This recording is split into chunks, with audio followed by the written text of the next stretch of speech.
550 cartons of illegal liquor seized at Lahorijan, in Karbi Anglong district. 22nd December Thursday.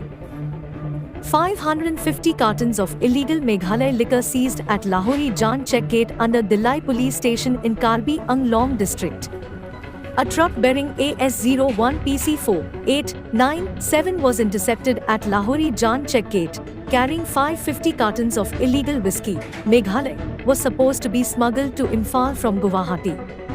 The market value of seized illegal liquor is 15 lakhs rupees, approx. The truck driver and handyman were detained by the police. Emmanuel Tissot report from Bokajan, NN Varta, Northeast, India.